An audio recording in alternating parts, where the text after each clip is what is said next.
called basketball shorts. It was a morning like any other. I had to pick him up and take him to school again. He was 17 years old and supposedly a spitting image of his father, whom I had never met. He had blue eyes, not normal blue, but blue like the Caribbean, with green around the pupils. His top eyelashes were brown with blonde tips, and his bottom lashes were blonde with brown tips.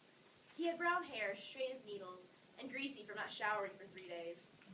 His wide shoulders led to muscular arms I had never been fond of before him. I still had to wake up at 5:30 in the morning to make sure I had enough time to wake us both up and get us going. And as it was a morning like any other, all he wanted to do was lie in his too-small bed with me.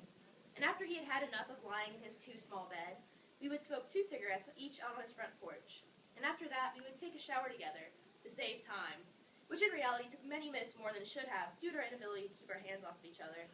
And then after that, as it was a morning like any other, I would be speeding to school, hair and teeth still unbrushed, pissed off that we were 15 minutes late first period, again. And then we would argue until lunchtime about whose fault it was that we were late, even though in reality I was the only one who really gave a shit about punctuality, until we just dropped it and went about our days. I always wanted him to be wrong, since he was the one who wanted to lie in bed together, and smoke, and take showers, and he would always blame me for letting it happen. It was a perfectly clear, late April night back home. We could see every star, feel the gaze of every constellation smiling down on us, and the smell of smoke wrapped around us like the blue pinstriped comforter on his too-small bed. We were passing a can of knockoff Pepsi back and forth, but we each had our own Marlboro sticking out of our mouths like a branding iron awaiting the cattle. It was dark, and we could barely make out each other's face, but I could tell his eyes were smiling at me, and that's when he said it. Have you ever really looked at the stars? The words poured out of his perfect mouth fluently with the cigarette smoke. The dark blue jacket he had had since the 7th grade that he was wearing with its hood up looked darker in the night, and I could just barely make out the many freckles that dotted his bare chest. Sometimes if I looked hard enough, I thought they made patterns, constellations like the ones above us. The UGA basketball shorts he was wearing hung loosely on his thin waist, just below his jutting hips, and his long, thin feet were bare in the wet Georgia grass. He took another hit off his cigarette before tossing it aside and grabbing one of the lucky ones from the pack we were sharing. I didn't know how to answer his question.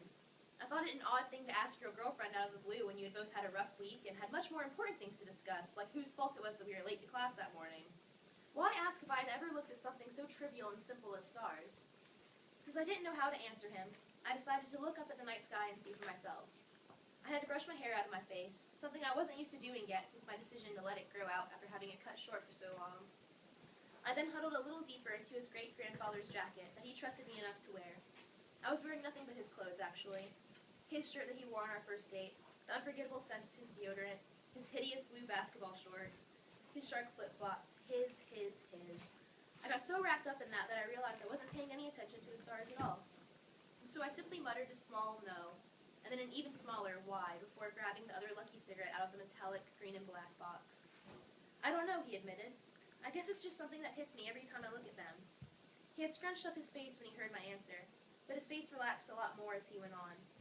He went on to tell me about how he wasn't used to seeing the stars still, and how the stars made him feel small and insignificant and lost. Yet how being with me made him feel important and wanted and found, and all about how he never knew how to feel when he looked at the stars with me. He was stuck in this paradoxical state where he felt large and then so small all in one moment. I didn't even know how to address the topic because I couldn't wrap my head around the fact that here was this total badass who smoked and broke rules and drank and drove over the speed limit and who had sex before the first date, standing there in front of me, opening his heart and his deceased great-grandfather's jacket to me. The past 2 years that I had known him, I didn't think I had ever seen him so vulnerable, so pure, so much like the child he really was. I always forget that I'm older than him, but it really hit me then. While I was more worried about things like making sure I had enough money to pay for gas the next day, or for our meals, or how on earth I was going to make it through college, this boy that I called my man looked near ready to cry because he didn't know how to feel, because I made him feel large and the stars made him feel so very small.